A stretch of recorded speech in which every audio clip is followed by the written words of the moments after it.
Meu nome é Ricardo, tenho 42 anos e hoje vou contar uma história que quase me custou a alma. Nasci em 1976, na periferia de Campinas, São Paulo, mais especificamente no Jardim Campo Belo. Minha mãe, Dona Mariana, era faxineira e criou a mim e minhas duas irmãs sozinha depois que meu pai nos abandonou. Eu tinha apenas 8 anos quando ele foi embora, levado pelo álcool e pela irresponsabilidade, e desde então a pobreza se tornou nossa companhia diária. Nossa casa tinha apenas 2 cômodos para 4 pessoas. Eu dormia no chão da sala, enrolado em cobertores velhos, enquanto ouvia minha mãe chorar baixinho na cozinha, calculando como ia pagar as contas do mês. O dinheiro nunca era suficiente e muitas vezes a gente dormia com fome. Mas o pior não era a fome física, era a fome de dignidade, sabe? Era ver minha mãe voltar das casas onde ela limpava, com as mãos machucadas e os olhos cansados, e mesmo assim tentar sorrir pra gente. Quando eu tinha 10 anos, aconteceu algo que marcou minha vida para sempre. Era meu aniversário, dia 23 de agosto de 1986, e minha mãe tinha me prometido um bolo. Ela tinha guardado dinheiro durante semanas, moeda por moeda, mas quando chegou o dia, faltava dinheiro. Eu vi a vergonha no rosto dela e disse que ia até a padaria do seu Joaquim, na Vila Industrial, tentar pedir o bolo fiado. Entrei naquela padaria com o coração apertado, mãos suadas, e pedi para o seu Joaquim se podia me fiar um bolo pequeno.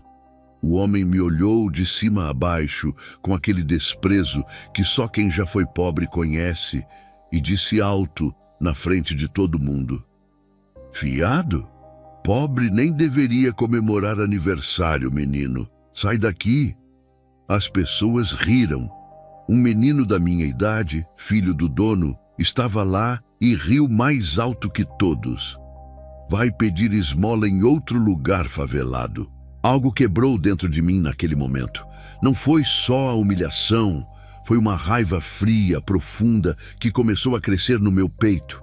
Quando ninguém estava olhando, eu roubei um pão doce da prateleira e corri.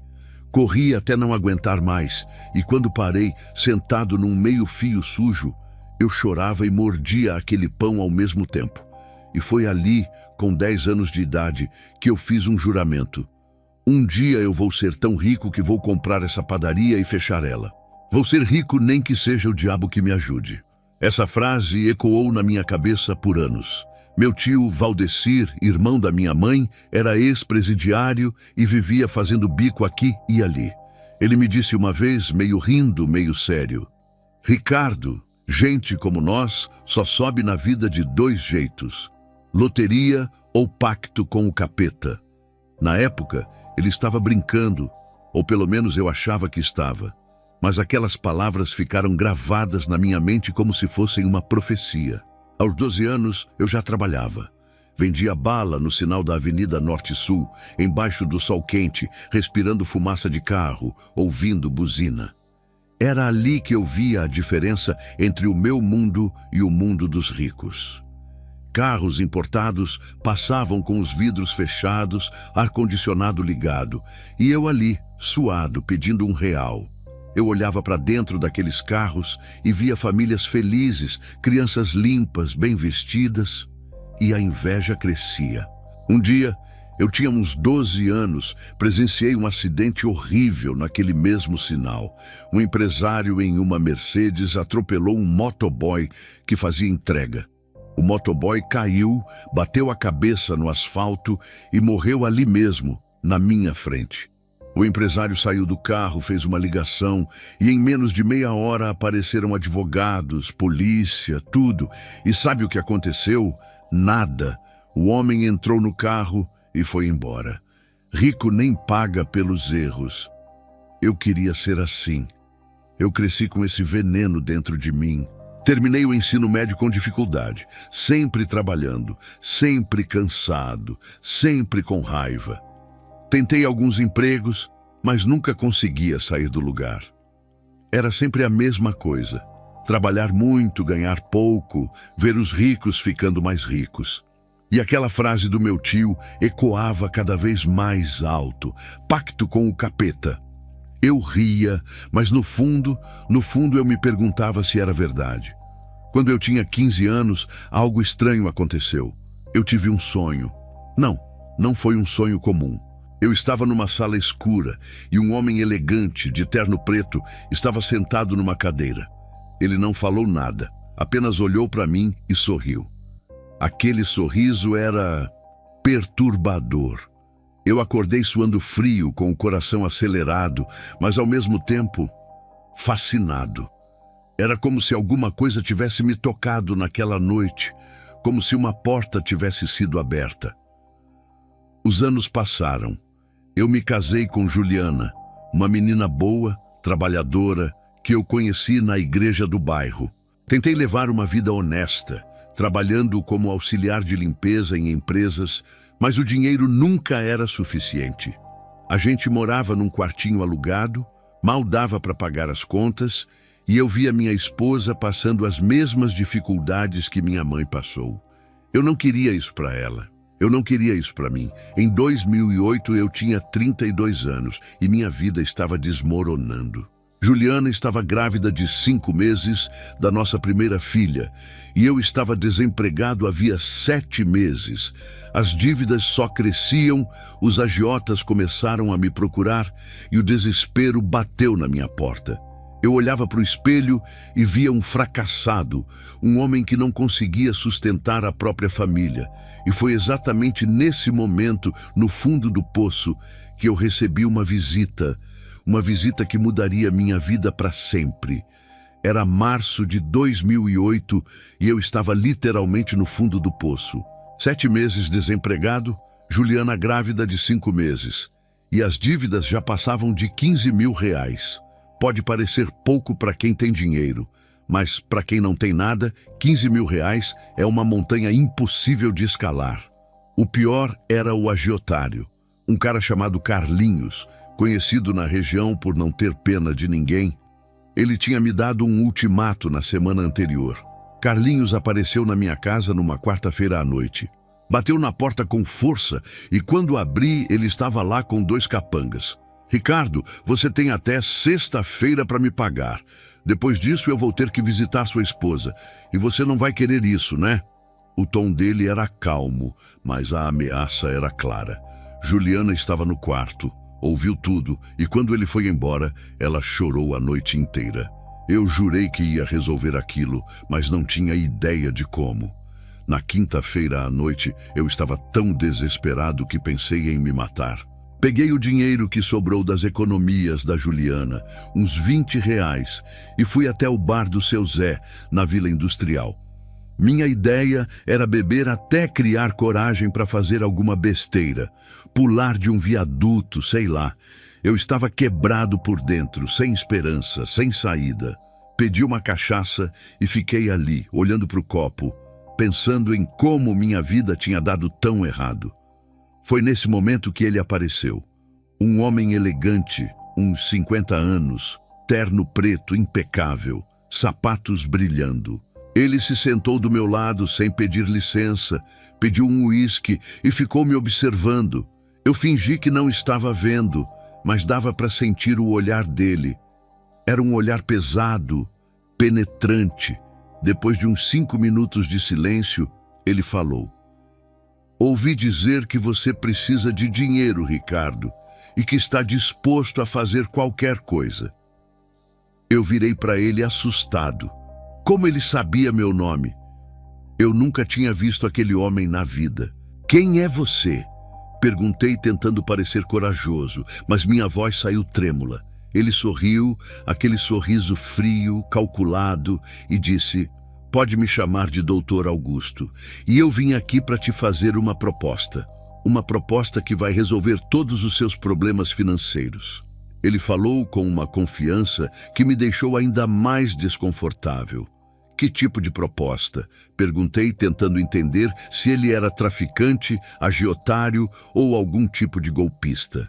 Ele tomou um gole do uísque, me olhou nos olhos e respondeu devagar: Eu resolvo todos os seus problemas financeiros, Ricardo. Todas as suas dívidas desaparecem. Você terá mais dinheiro do que jamais sonhou ter. E tudo que eu peço em troca é um compromisso. A palavra compromisso ficou pendurada no ar, pesada, ameaçadora. Eu devia ter levantado e ido embora naquele momento. Mas o desespero fala mais alto que a razão, e eu precisava de uma saída. Que tipo de compromisso? Insisti. Ele não respondeu diretamente, apenas sorriu de novo e disse: vamos conversar em um lugar mais adequado. Amanhã à noite, meia-noite, na Rua do Cemitério, número 1313. Ele tirou um cartão preto do bolso, sem telefone, sem nada escrito além do endereço, e colocou na minha frente. Tem uma coisa estranha que aconteceu enquanto ele falava comigo. Quando eu cumprimentei ele, apertando a mão dele, senti um frio. Não era só a mão gelada, era um frio que subiu pelo meu braço e me deu arrepios. E ele sabia coisas que ninguém deveria saber. Sua mãe, Dona Mariana, fez faxina hoje na casa da Dona Helena, não foi? Ele disse casualmente. Eu gelei. Como ele sabia disso? Minha mãe tinha comentado isso comigo no dia anterior, e eu não tinha contado para ninguém. Mas o que mais me assustou foi outra coisa que ele disse antes de ir embora. Ele se inclinou para perto de mim e sussurrou no meu ouvido. Eu conheço seus sonhos desde que você tinha 15 anos, Ricardo. Meu coração disparou. O sonho, aquele sonho estranho que eu tive aos 15 anos, com o homem de terno preto. Era ele? Não podia ser. Mas ao mesmo tempo, alguma coisa dentro de mim sabia que era. Quando o Dr. Augusto saiu do bar, algo bizarro aconteceu. O relógio da parede parou. Literalmente parou por uns 3 minutos e as luzes piscaram. Seu Zé, o dono do bar, olhou para o relógio e resmungou. Esse relógio vive dando problema. Mas eu sabia que não era problema nenhum. Depois que as luzes voltaram, seu Zé veio até mim e disse baixinho: cuidado com esse homem, Ricardo. Ele vem aqui há mais de 30 anos e não envelhece nem um dia. Eu voltei para casa tremendo, com o cartão preto no bolso. Juliana estava acordada, esperando com a mão na barriga. Quando eu entrei, ela olhou para mim e perguntou: onde você estava? Estou com um pressentimento ruim, Ricardo. Sonhei com um homem de terno preto hoje à tarde e ele estava rindo. Eu senti um calafrio. Como ela podia ter sonhado com ele? Eu abracei ela e prometi: não vou fazer nenhuma besteira, amor. Prometo. Mas no fundo, eu já sabia que ia naquele endereço. No dia seguinte, sexta-feira, era o prazo final do Carlinhos. Eu não tinha o dinheiro.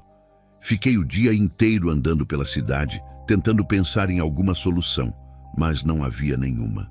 À noite encontrei meu amigo Zeca no centro e ele percebeu que eu estava estranho. Contei para ele sobre o Dr. Augusto e ele ficou pálido. Ricardo, meu primo aceitou a ajuda de um cara assim em 2001. Ele morreu em 2008, exatamente 7 anos depois. Não aceita nada desse homem. Mas eu estava desesperado demais para ouvir conselhos. Era meia-noite de sexta-feira quando cheguei na Rua do Cemitério, número 1313. O endereço ficava perto do Cemitério Parque das Flores, numa área abandonada de Campinas que ninguém passava à noite. Era lua nova e a escuridão era tão densa que mal dava para enxergar um palmo na frente do nariz. Eu estava com medo. Meu coração batia tão forte que eu conseguia ouvir na minha cabeça, mas o desespero era maior que o medo. Eu precisava daquele dinheiro. A casa era velha, com paredes descascadas e janelas quebradas, mas a porta estava entreaberta, como se estivesse me esperando. Quando eu me aproximei, um cachorro de rua que estava dormindo na calçada acordou, olhou para mim e começou a latir desesperadamente. O bicho estava apavorado, rosnando, mas não para mim. Ele estava olhando para dentro da casa. De repente, O cachorro deu um ganido agudo e saiu correndo como se tivesse visto o demônio. Eu devia ter corrido junto, mas em vez disso, empurrei a porta. Dentro da casa havia apenas uma sala vazia. No centro, uma mesa coberta com um pano vermelho escuro, quase preto, que parecia manchado com algo antigo. Em cima da mesa, 7 velas pretas dispostas em círculo, um livro velho com a capa de couro rachado, um punhal de prata e um papel amarelado com um texto escrito em tinta vermelha. O cheiro era horrível. Uma mistura de mofo, enxofre e algo que eu não conseguia identificar, mas que me dava ânsia de vômito. Dr. Augusto estava lá, em pé, ao lado da mesa, e não estava sozinho. Tinha mais 2 homens com capuzes pretos, completamente silenciosos, como estátuas. Um deles tinha as mãos cheias de cicatrizes de queimadura e o outro tinha uma tatuagem estranha no pulso, um símbolo que eu nunca tinha visto antes. Eles não falaram nada, só ficaram ali, observando, e aquilo me deixou ainda mais nervoso. Chegou na hora certa, Ricardo, disse Dr. Augusto, apontando para uma cadeira do outro lado da mesa. Eu me sentei e ele começou a falar. Ricardo, você terá 7 anos de prosperidade ilimitada. Seus negócios florescerão de forma sobrenatural. O dinheiro virá até você e você terá tudo que sempre sonhou. Eu estava ouvindo, mas minha mente estava gritando para eu levantar e sair dali. E o que você quer em troca? Perguntei, com a voz falhando. Ele sorriu. Em troca, você renuncia a qualquer proteção divina que possa ter e me entrega sua alma. No 7º ano, no dia e hora exatos em que assinar este contrato, você virá comigo. Meu sangue gelou. Alma.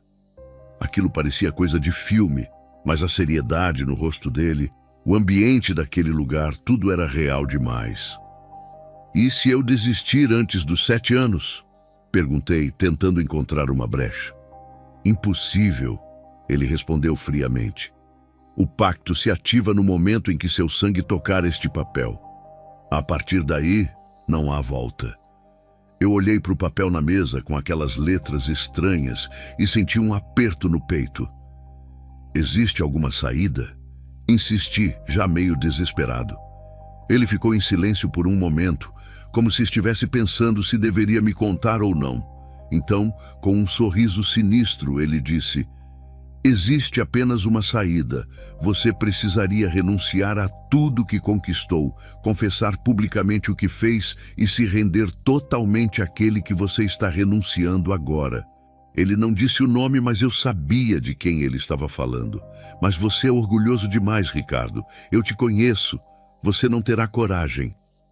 Eu devia ter saído dali correndo, mas a imagem de Juliana grávida, de Carlinhos ameaçando minha família, das contas vencidas, tudo isso pesou mais que o medo.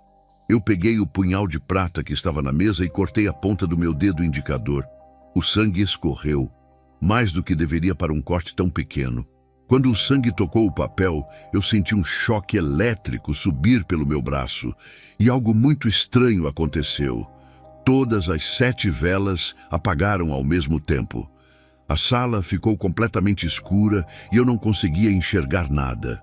Eu ouvi um vento forte, mas as janelas estavam fechadas e a temperatura caiu tanto que eu comecei a ver minha própria respiração. No meio daquela escuridão, eu ouvi vozes. Não era uma voz só, eram várias, sussurrando ao mesmo tempo. Bem-vindo, Ricardo. Bem-vindo. Aquilo durou uns 10 segundos, mas pareceu uma eternidade. Quando as velas acenderam sozinhas de novo, eu estava tremendo, suando frio, com o coração disparado. Senti uma dor aguda no peito, como se alguma coisa tivesse entrado dentro de mim. Não foi uma dor física normal. Foi como se algo tivesse arrancado um pedaço de mim e colocado outra coisa no lugar. Eu levei a mão ao peito, tentando respirar. E ao mesmo tempo senti um vazio, uma ausência de algo que eu não sabia explicar. Dr. Augusto guardou o papel manchado de sangue dentro do livro velho e disse: está feito. Você tem 7 anos, Ricardo. Aproveite bem. Eu levantei da cadeira meio tonto, e saí daquela casa cambaleando. Quando cheguei no carro, olhei para o retrovisor e por um segundo eu juro que vi alguma coisa no banco de trás. Virei rapidamente, mas não tinha nada. Meu dedo continuava sangrando e por mais que eu tentasse estancar, o sangue não parava. Cheguei em casa às 4 da manhã. Juliana acordou assustada quando eu entrei no quarto. Ela se levantou, veio até mim e disse algo que me arrepiou. Ricardo, por que você está cheirando a queimado? Eu olhei para minha roupa, não tinha nada queimado, mas o cheiro estava lá. E então ela segurou meu rosto com as 2 mãos, olhou nos meus olhos e sussurrou tremendo: seus olhos, eles estão diferentes, mais escuros. Eu me olhei no espelho e por um breve momento eu não me reconheci. Uma semana depois de assinar aquele pacto, minha vida mudou de uma forma que eu jamais imaginei. Era uma terça-feira de manhã e eu estava voltando de mais uma entrevista de emprego frustrada. Passei num caixa eletrônico na Avenida Orozimbo Maia para ver se tinha sobrado algum dinheiro na conta. Tinha R$3,70. Coloquei o cartão, digitei a senha e quando a tela carregou, apareceu uma mensagem de erro. Falha no sistema. Aguarde. De repente, o caixa começou a cuspir notas. Notas de 50, de 100, sem parar. Eu olhei ao redor desesperado, achando que alguém ia ver, que a polícia ia aparecer, mas não tinha ninguém na rua naquele horário. Rapidamente, enfiei o dinheiro no bolso, na camisa, em todo lugar que dava. Quando o caixa finalmente parou, eu tinha R$50 mil nas mãos. R$50 mil que apareceram do nada, sem explicação. Corri para casa com o coração disparado, tranquei a porta e contei o dinheiro 3 vezes para ter certeza que era real. Era real. No dia seguinte, esperei ansioso alguma notícia sobre erro bancário, polícia procurando alguém, qualquer coisa. Mas não saiu nada, nem no jornal, nem na televisão, nada. Era como se aquele dinheiro tivesse sido feito especialmente para mim. E foi nesse momento que eu entendi, o pacto estava funcionando. Usei R$30 mil para pagar o Carlinhos e me livrar daquela ameaça. O resto eu investi numa pequena loja de eletrônicos na rua 13 de Maio, no centro de Campinas. A loja tinha apenas 120 metros quadrados. Mas era minha, e pela primeira vez na vida eu me senti um empresário. No primeiro dia de funcionamento, um homem de terno entrou, comprou R$30 mil em produtos, pagou tudo em dinheiro vivo e foi embora. Eu nunca mais vi aquele cliente na vida. As coisas começaram a acontecer rápido demais. Fornecedores que eu nem conhecia me ligavam oferecendo produtos com 60% de desconto. Quando eu perguntava o motivo, eles diziam: recebemos ordem superior para dar prioridade ao senhor. Ordem de quem? Ninguém sabia responder. Em 3 meses, eu já tinha aberto mais 2 lojas. Em 6 meses, já eram 5. O dinheiro entrava de uma forma que não fazia sentido, e todo mundo ao meu redor ficava impressionado com o meu sucesso repentino. Foi nessa época que ela apareceu. Mônica. Ela entrou na minha loja principal numa tarde de quinta-feira, vestida de preto da cabeça aos pés, com unhas pintadas de vermelho escuro. Tinha uns 38 anos. Era bonita, mas tinha algo estranho nela. Algo que eu não conseguia definir. Ela se apresentou como investidora e disse que queria ser minha sócia. Ofereceu R$200 mil de investimento na hora, sem pedir garantia, sem contrato formal, sem nada. Mônica era extremamente eficiente. Ela sabia de tudo. Resolvia problemas antes mesmo que eu soubesse que eles existiam. E tinha conexões que pareciam impossíveis. Mas tinha algo muito errado nela. Ela nunca almoçava com a equipe, nunca comia nada na minha frente. Sempre vestia preto, e seus olhos eram escuros demais, quase sem brilho. Os funcionários comentavam que ela dava arrepio, que a presença dela deixava o ambiente pesado, mas eu ignorava. Afinal, ela estava me fazendo ganhar muito dinheiro. Entre 2009 e 2012, minha vida virou de cabeça para baixo. Eu já tinha 12 lojas espalhadas por Campinas, Americana, Limeira e Piracicaba. Comprei um apartamento no Cambuí, um dos bairros mais nobres de Campinas, por R$ 850 mil à vista. Comprei uma BMW X6 preta, 0 quilômetro, por 420 mil. Eu usava relógio de grife, roupa cara, jantava em restaurantes que eu nem sabia que existiam. Tinha virado tudo que eu sempre quis ser. Mas alguma coisa em mim estava mudando. Eu não era mais o Ricardo humilde, trabalhador, que ajudava a mãe. Eu tinha me tornado arrogante, frio, insensível. Gritava com os funcionários por qualquer bobagem, humilhava quem me contrariava e olhava para as pessoas pobres com o mesmo desprezo que um dia foi usado contra mim. Juliana percebia a mudança e dizia: Ricardo, você não é mais a pessoa que eu casei. Você está diferente. Seus olhos estão vazios. Minha mãe, Dona Mariana, tentou me alertar. Ela apareceu no meu apartamento novo um dia, olhou ao redor e disse com lágrimas nos olhos: Filho, de onde veio tanto dinheiro assim? Isso não é normal. Esse dinheiro tem cheiro de enxofre. Eu explodi de raiva, gritei com ela, disse que ela era invejosa, que não queria me ver bem e mandei ela ir embora. Ela saiu chorando e aquela foi uma das últimas vezes que eu a vi. E até hoje eu me arrependo daquelas palavras. Minha irmã Patrícia pediu R$ 5.000 emprestados para fazer uma cirurgia do filho dela. Eu, que nadava em dinheiro, cobrei 10% de juros. Ela ficou chocada e perguntou: Juros? Para sua própria irmã? E eu respondi com frieza: Negócio é negócio, Patrícia. Você paga ou não paga? Ela pegou o dinheiro, mas nunca mais falou comigo da mesma forma. Meu amigo Zeca me encontrou uma vez no shopping e disse: Ricardo, o que aconteceu com você? Seus olhos estão estranhos. Eu tenho medo de você agora. Eu estava no auge, tinha tudo o que sempre sonhei, mas algo muito sombrio estava começando a se manifestar. E quanto mais rico eu ficava, mais vazio eu me sentia por dentro. Era como se o dinheiro enchesse meus bolsos, mas esvaziasse minha alma. Mônica apareceu no meu escritório numa tarde e disse algo que me fez gelar. Os juros estão começando a correr, Ricardo, e você ainda nem imagina o preço real que vai pagar. Ela saiu sem explicar, e eu fiquei ali, sozinho, sentindo um aperto no peito que o dinheiro não conseguia aliviar.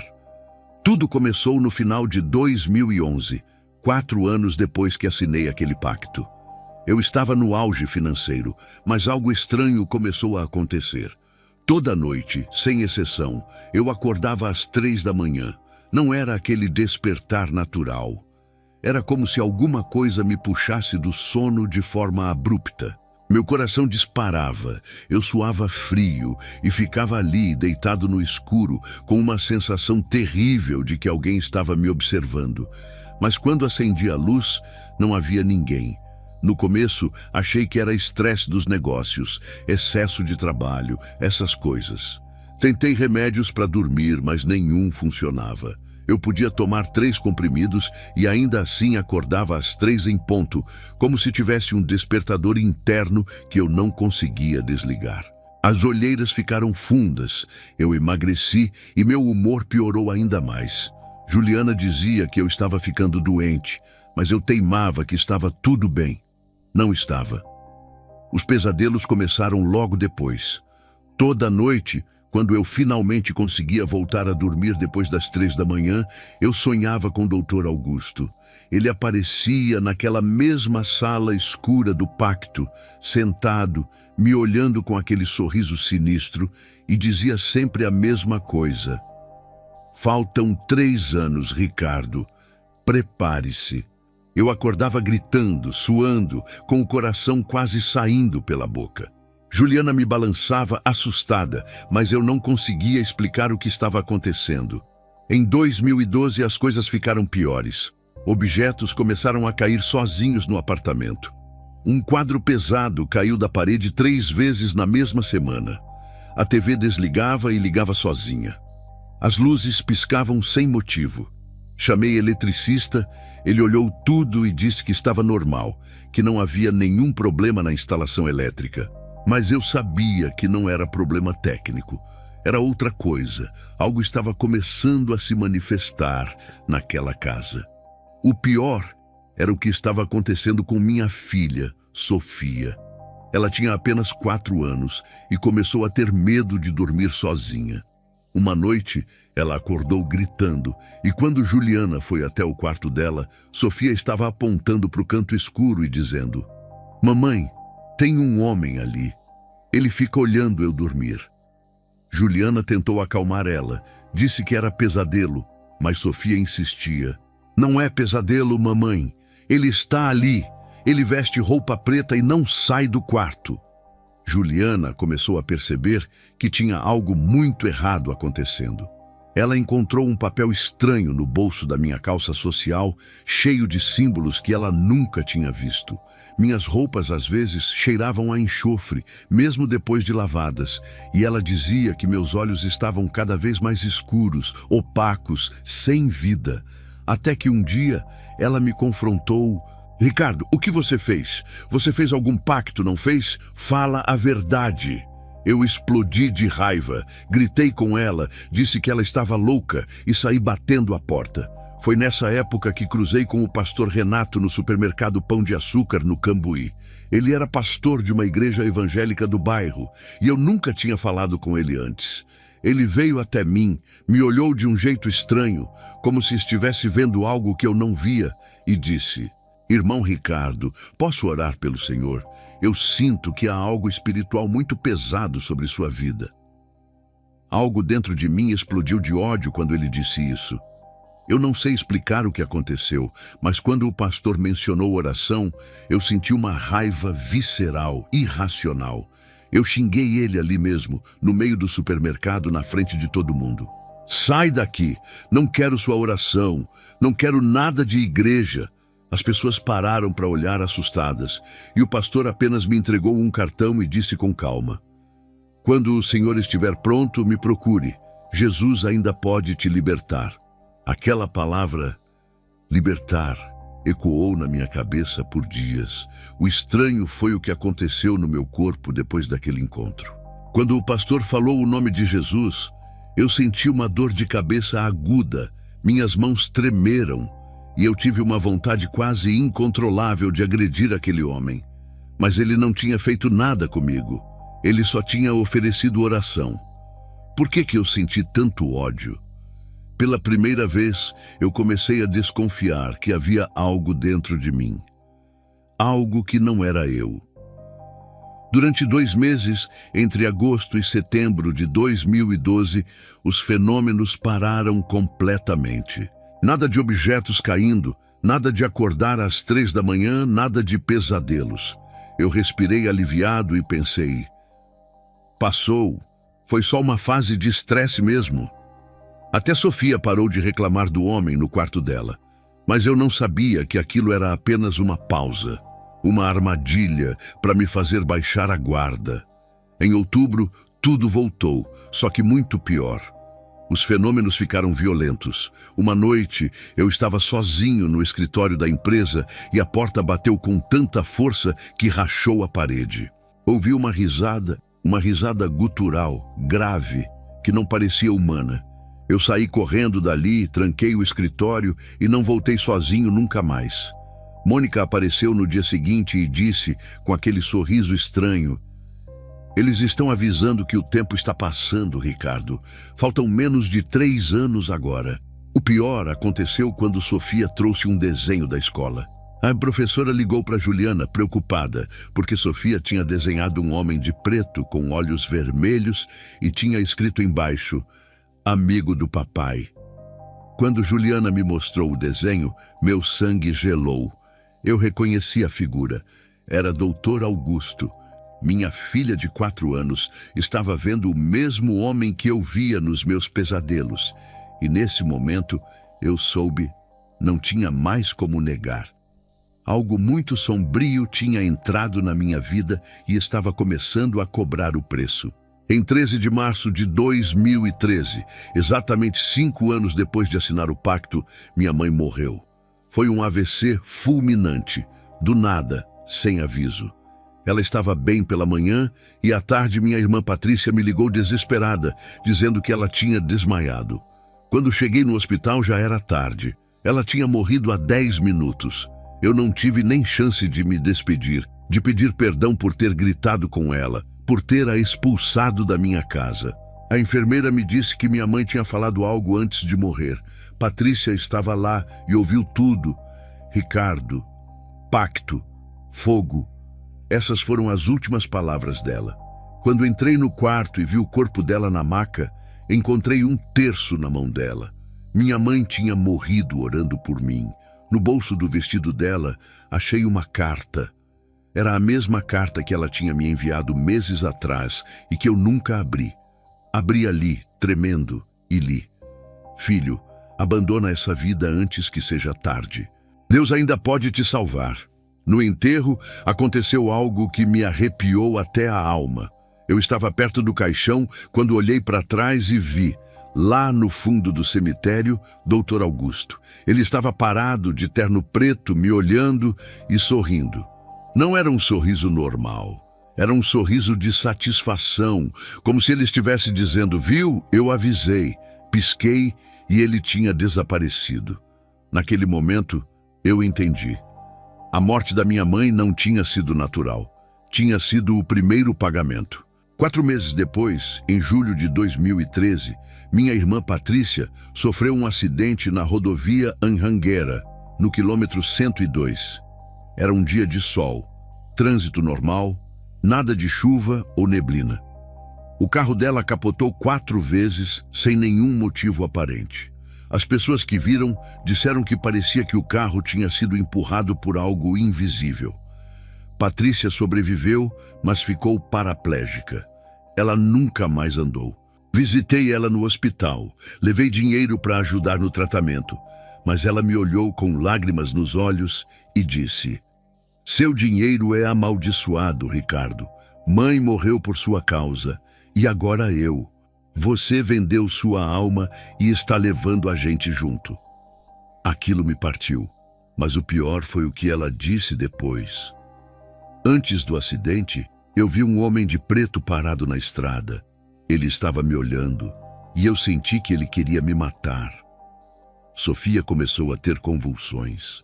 Em setembro de 2013, minha filha de apenas 5 anos teve a primeira convulsão no meio da noite, exatamente às 3 da manhã. Levamos ela correndo para o hospital. Fizeram todos os exames possíveis: tomografia, ressonância, eletroencefalograma, nada. Os médicos não encontraram nenhuma causa física. É neurologicamente inexplicável, disse o neurologista. Mas as convulsões continuaram. 3 vezes por semana, sempre às 3 da manhã. O que mais me assustava era o que Sofia gritava durante as convulsões. Ela gritava com os olhos revirados: Sai daqui, sai do meu pai, deixa meu pai em paz. Juliana entrou em desespero total e me deu um ultimato: Ricardo, ou você busca ajuda espiritual agora, ou eu vou embora com Sofia. Eu não vou deixar minha filha morrer por causa da sua teimosia. Mas eu, no meu orgulho, ainda fingia que aquilo não tinha nada a ver comigo. Comecei a beber. Primeiro foi vinho nos jantares em 2011. Depois uísque todos os dias em 2013, até que em 2014 eu já bebia vodka pela manhã. Entrei em cassinos clandestinos na região de Valinhos. Numa única noite perdi R$200 mil na roleta. Não conseguia parar de apostar. Era como se minhas mãos tremessem para colocar mais dinheiro na mesa. Eu estava viciado e nem percebia. As traições vieram junto. Festas em motéis, várias mulheres, uma atrás da outra. Mas todas elas tinham algo estranho. Olhares vazios, frieza, como se não fossem totalmente humanas. Uma delas, numa festa, chegou perto de mim, beijou meu pescoço e sussurrou no meu ouvido: Você já é nosso, Ricardo. Só está esperando a hora. Aquilo me deu calafrios, mas eu estava tão perdido nos vícios que nem conseguia raciocinar direito. Em outubro de 2014, Mônica apareceu no meu escritório. Era tarde da noite, eu estava sozinho e a porta estava trancada. Mas ela entrou do mesmo jeito. Ela se aproximou de mim, olhou nos meus olhos e disse com frieza: "Os juros estão altos, Ricardo. Sua mãe, sua irmã, sua filha são os juros e o principal ainda nem foi cobrado." Eu perguntei desesperado: "O que você quer de mim?" Ela sorriu: "Você sabe o que eu quero. Falta menos de um ano." Tentei agredir ela, avancei para bater, mas ela simplesmente desapareceu. Literalmente desapareceu numa fumaça escura e uma risada ecoou no escritório vazio. Eu caí de joelhos no chão, tremendo, e pela primeira vez em anos, chorei. Chorei porque sabia que estava perdido, que tinha feito a escolha errada e que agora ia pagar um preço que eu não conseguia nem imaginar. O dinheiro tinha me dado tudo, mas estava tirando tudo que realmente importava. Era 15 de março de 2015, exatamente um mês antes de completar 7 anos do pacto. Juliana tinha levado Sofia para a casa da avó dela, porque nossa filha estava com medo de ficar no apartamento. Eu estava sozinho, deitado na cama, tentando dormir, mas sabia que ia acordar às 3 da manhã como sempre. Às 2h55, acordei. Não foi um despertar normal. Foi como se alguém tivesse me puxado do sono com violência. O quarto estava completamente escuro. Tentei acender a luz, mas o interruptor não funcionava. A temperatura caiu tanto que eu comecei a ver minha própria respiração, como se estivesse dentro de um freezer. O cheiro de enxofre tomou conta do ambiente e eu senti um peso no peito, uma pressão tão forte que mal conseguia respirar. Foi aí que eu percebi: tinha alguém ali. Algo estava de pé, parado no canto do quarto, me observando. Meus olhos se acostumaram com a escuridão e eu vi. Era uma silhueta humanoide, mais distorcida, alta demais, com cerca de 2,5 metros. Os olhos brilhavam em vermelho no escuro, e a presença era tão pesada, tão opressora, que eu não conseguia me mexer. Estava paralisado de terror. Então a voz veio. Não era a voz de Dr. Augusto, era algo pior. Era uma voz gutural, múltipla, como se várias pessoas falassem ao mesmo tempo. "Ricardo, chegou a hora de acertarmos as contas." Eu tentei gritar, mas nenhum som saiu da minha boca. "Eu ainda tenho um mês", consegui sussurrar tremendo. A entidade deu uma risada macabra que ecoou pelo quarto inteiro. 30 dias são apenas para você se preparar e se desesperar. Você terá tempo suficiente para pensar no que fez e para entender que não há saída." De repente, imagens invadiram minha mente. Não eram pensamentos, eram visões forçadas, como se alguém tivesse enfiado na minha cabeça cenas do inferno. Eu vi fogo que queimava, mas não consumia, pessoas gritando em tormento eterno, correntes, escuridão, solidão absoluta. E eu vi um lugar específico com meu nome já marcado nele. "Este será seu lar, Ricardo, por toda a eternidade. Sem saída, sem descanso, sem fim." Tentei negociar, desesperado. "Eu posso pagar, devolvo tudo. Todo o dinheiro, as lojas, o apartamento, o carro, tudo." A entidade se aproximou e o frio ficou insuportável. "Almas não se pagam com dinheiro humano. Você assinou o contrato, sua alma já me pertence." Eu chorei, implorei. "Tem que ter uma saída, tem que ter." Houve um silêncio longo e então a resposta veio: "Há uma saída, mas você é orgulhoso demais para aceitá-la." "Qual? Eu faço qualquer coisa." A voz ficou mais alta, mais ameaçadora. "Você precisaria renunciar a tudo que conquistou, confessar publicamente seu pacto e se render totalmente ao inimigo." Ele não disse o nome, mas eu sabia que estava falando de Deus.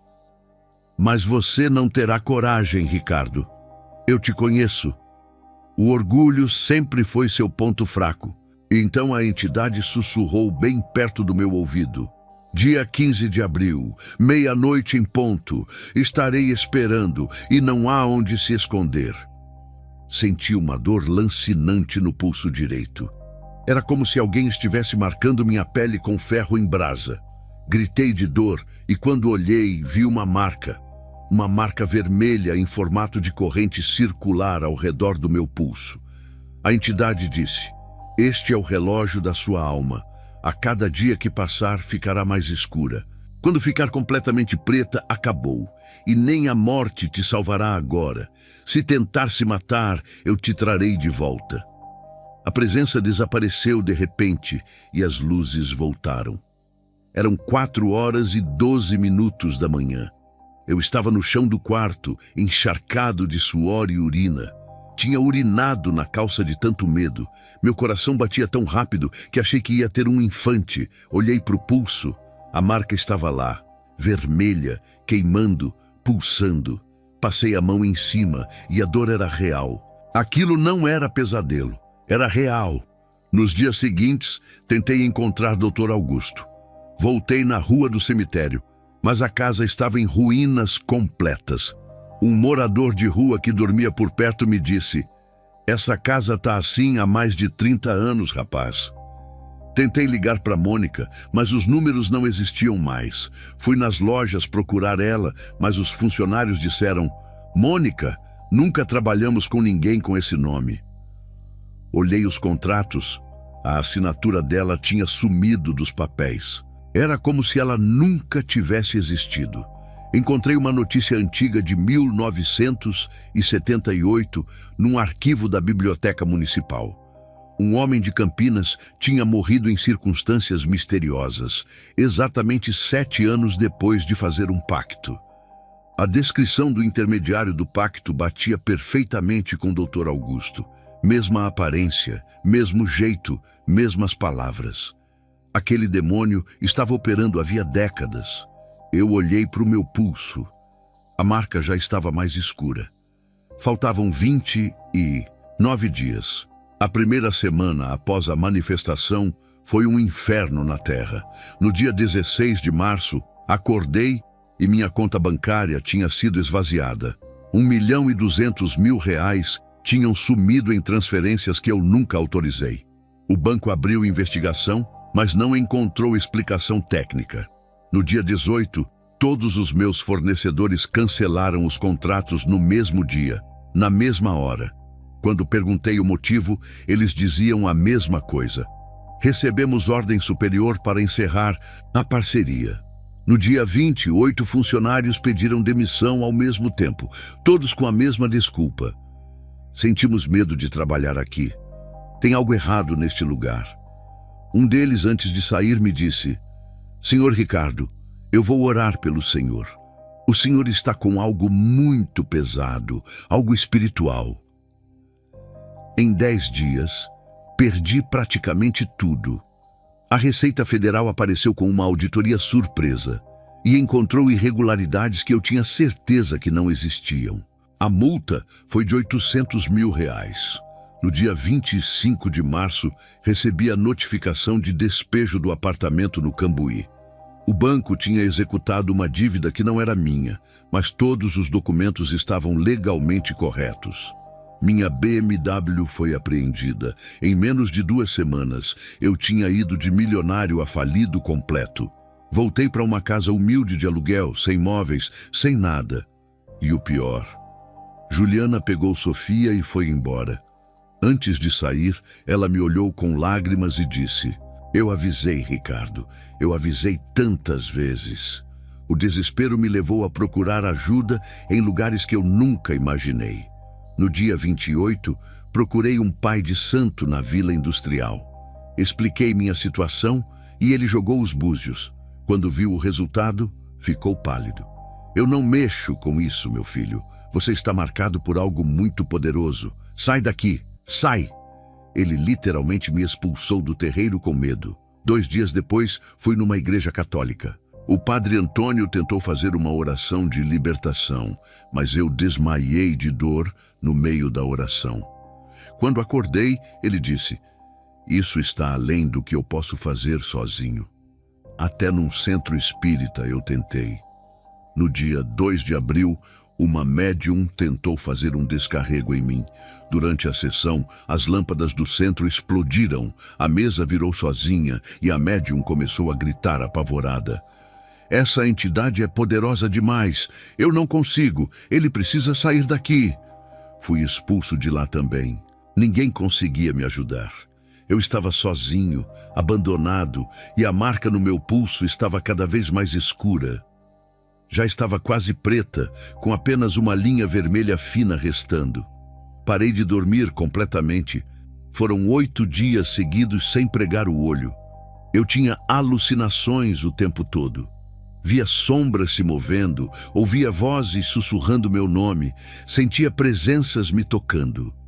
No supermercado, eu via as pessoas com rostos distorcidos, demoníacos.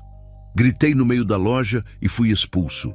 No ônibus, ouvia todo mundo sussurrando: "Ricardo, você é nosso, você é nosso." Eu estava enlouquecendo. No dia 10 de abril, 5 dias antes do prazo, consegui ver Sofia uma última vez. Fui até a casa da avó de Juliana e implorei para falar com minha filha.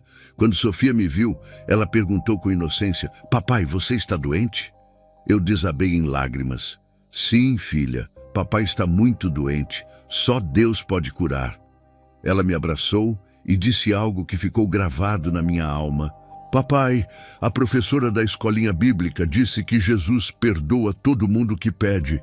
Então, pede desculpa para o Jesus, papai." Aquelas palavras de uma criança de 7 anos plantaram uma semente no meu coração destruído. No dia 12 de abril, 3 dias antes do prazo final, eu subi no viaduto da Avenida Norte-Sul às 2h30 da manhã.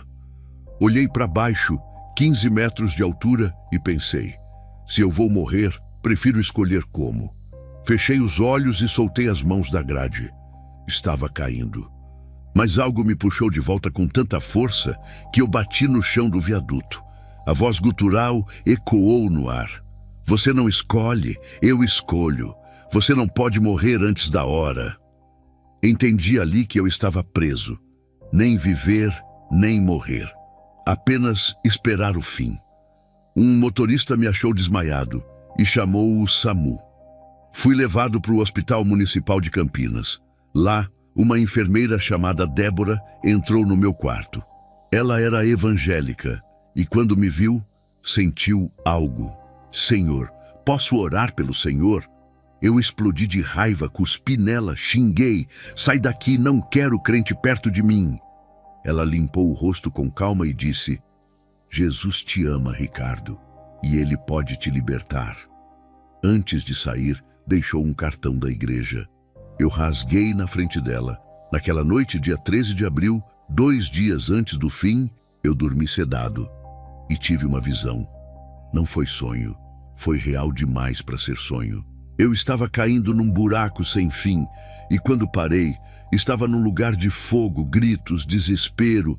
Vi milhares de pessoas acorrentadas, queimando sem parar, e reconheci um rosto: seu Ademar, um empresário que tinha morrido em 2010. Ele gritou para mim: "Ricardo, não vem para cá, ainda há tempo, busca Deus."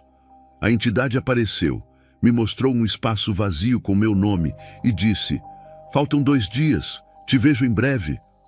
Acordei gritando: "Jesus, Jesus, me ajuda." Débora estava no corredor e entrou correndo. "Ele está pronto," ela sussurrou.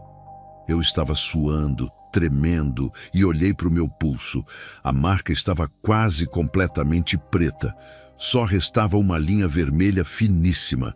Olhei para Débora com lágrimas e disse pela primeira vez: "Me ajuda, eu quero Deus, eu preciso de Deus." Ela pegou o telefone e ligou: "Pastor Renato, ele está pronto, venha agora." Saí do hospital na tarde do dia 13 de abril e voltei para o apartamento vazio. Faltavam 36 horas para o prazo final. Eu estava sozinho, sentado no chão frio, olhando para a marca no meu pulso, que agora estava 95% preta. O silêncio era ensurdecedor e eu sabia que aquelas eram minhas últimas horas na Terra. Liguei para Juliana chorando. Ju, me desculpa por tudo. Me desculpa por ter destruído nossa família. Ela estava chorando também.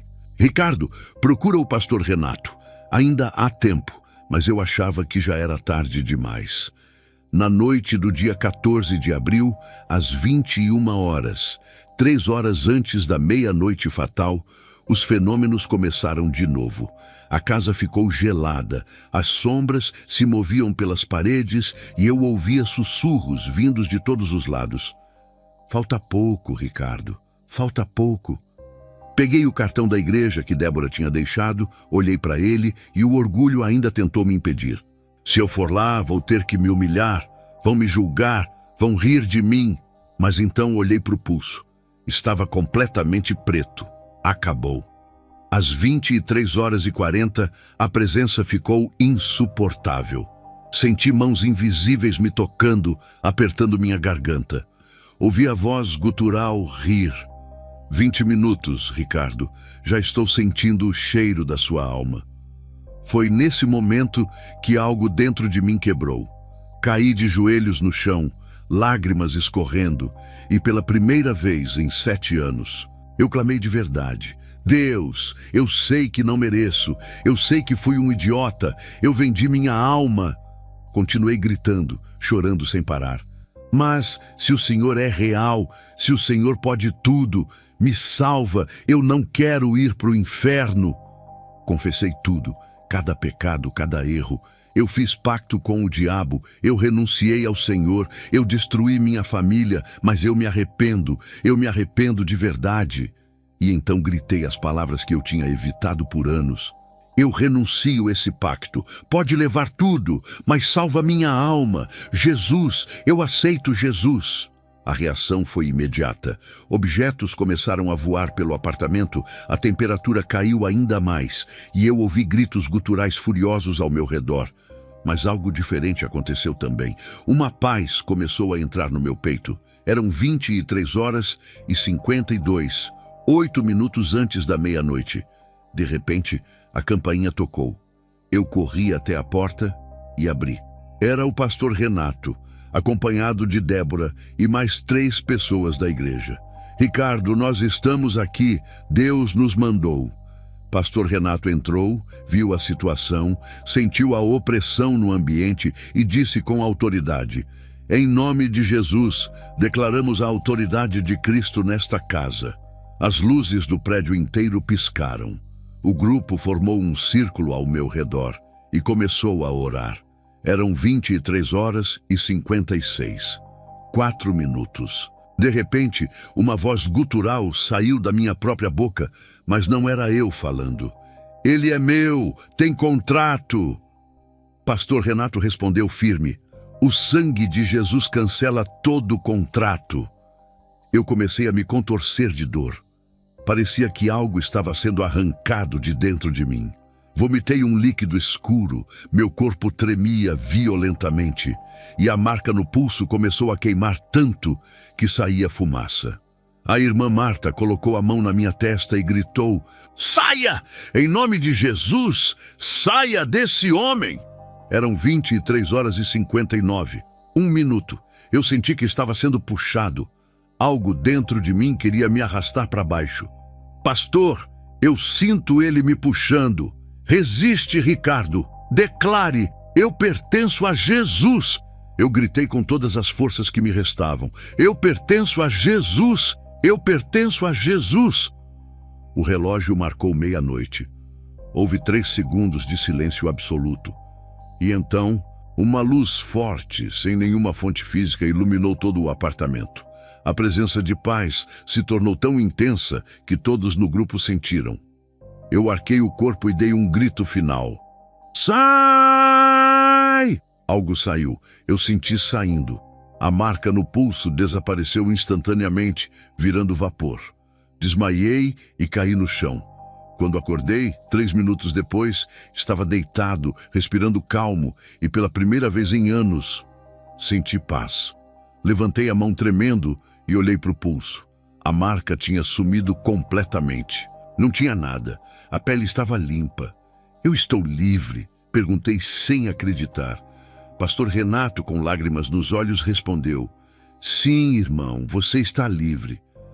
Eu chorei por 20 minutos seguidos. Não era choro de desespero, era choro de alívio, de gratidão. Obrigado, Jesus. Obrigado. Pela primeira vez em meses eu dormi. Dormi 9 horas seguidas, sem pesadelos, sem acordar às 3 da manhã, sem medo. Quando acordei no dia 15 de abril às 9 da manhã, a primeira coisa que fiz foi olhar para o pulso. Ainda estava limpo. Não foi sonho. Eu tinha sido liberto de verdade. Levantei da cama, ajoelhei no chão e fiz minha primeira oração como homem livre. Jesus, eu não sei orar direito, mas obrigado por me salvar. Eu não merecia, mas o Senhor me salvou. Eu vou te servir pelo resto da minha vida. Os primeiros dias após a libertação foram difíceis. Fiquei na casa do pastor Renato por 3 dias, porque ainda tinha medo de ficar sozinho. Meu corpo doía, minha cabeça latejava e eu sentia um vazio estranho. Mas era um vazio diferente. Era como se algo que me ocupava por anos tivesse saído. E agora eu precisava preencher aquele espaço com Deus. O pastor me ensinou a orar todo dia às 6 da manhã, ler a Bíblia e ir aos cultos toda noite. Eu obedeci fielmente. No dia 18 de abril, 3 dias depois da libertação, liguei para Juliana e pedi para conversar.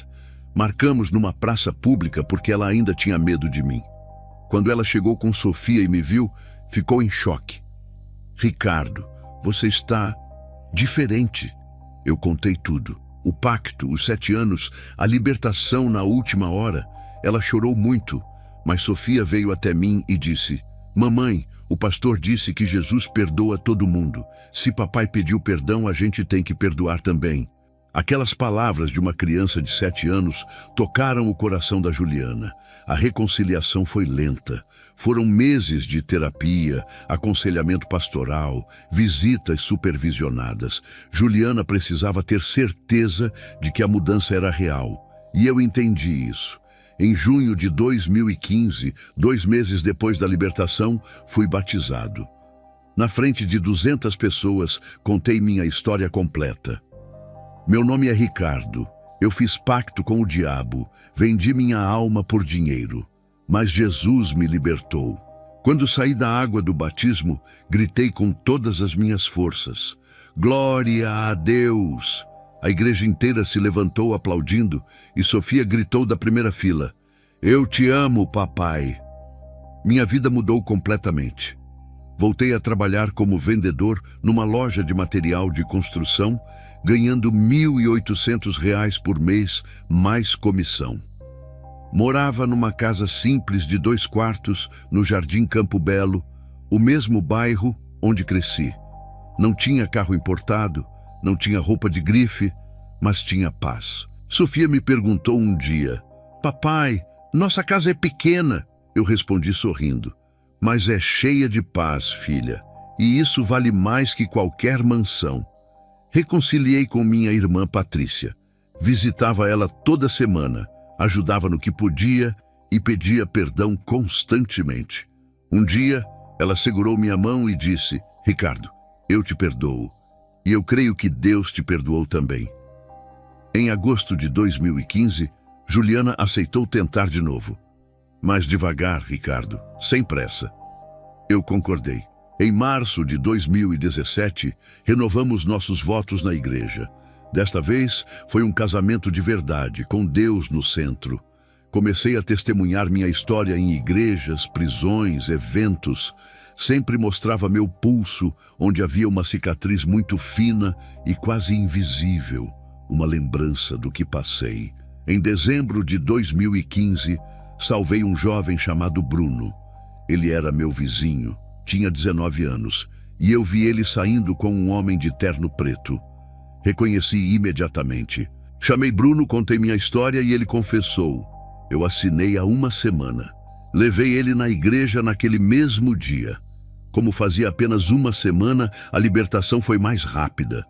Hoje, Bruno é membro ativo da igreja. Ao longo dos anos, já ajudei 23 pessoas a saírem de pactos. Tem um empresário chamado Douglas, de Valinhos, que me encontrou em 2016.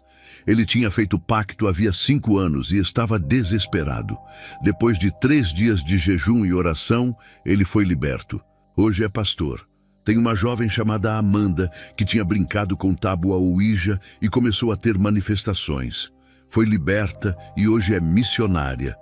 Cada história dessas me lembra do quanto Deus é poderoso. Em 2018, 3 anos depois da minha libertação, escrevi um livro contando minha história. Do Pacto à Graça, vendeu 35 mil cópias e todo o lucro foi doado para ministérios de libertação. Meu testemunho no YouTube tem mais de 2 milhões de visualizações e recebo mensagens toda semana de pessoas dizendo: eu ia fazer pacto, mas seu vídeo me salvou. Isso me enche de gratidão. Criei um grupo de apoio chamado Libertos em Cristo para pessoas que saíram de pactos ou estão lutando contra a opressão espiritual. Hoje, tenho 42 anos, trabalho como gerente na mesma loja, ganho R$ 3.200 por mês, moro na mesma casa simples, mas sou feliz. Sofia tem 10 anos e é uma pequena missionária na escola dela. Juliana está ao meu lado. Nossa família foi restaurada e eu acordo todo dia às 5:30 da manhã para orar. Jejuo toda segunda-feira. Leio a Bíblia todos os dias. Fiz um voto. Nunca mais vou negociar minha alma. Nunca mais. Semana passada, preguei num culto com Sofia ao meu lado. Olhei para a igreja cheia e disse: irmãos, eu estou aqui vivo porque Jesus me salvou. Eu deveria estar no inferno. Eu assinei contrato. Mas o sangue de Jesus cancelou meu contrato com o inferno. Se você está pensando em fazer pacto, não faça. Nenhuma riqueza vale sua alma eterna. E se você já fez, ainda há tempo. Jesus pagou o preço que você não pode pagar. Sofia me abraçou. A igreja aplaudiu de pé e eu senti: valeu a pena servir a Jesus. Minha missão hoje é clara: salvar almas do mesmo erro que cometi. Alertar as pessoas sobre os perigos espirituais que são reais, muito reais. Eu tive 7 anos de luxo e quase uma eternidade de fogo. Mas Deus, na sua infinita misericórdia, me deu uma segunda chance. E eu não vou desperdiçar. Se você está me ouvindo agora e está pensando em fazer pacto, ou já fez, eu te digo: Jesus te ama. Ele pode te libertar. Eu sou a prova viva disso. Não desista. Enquanto há vida, há esperança.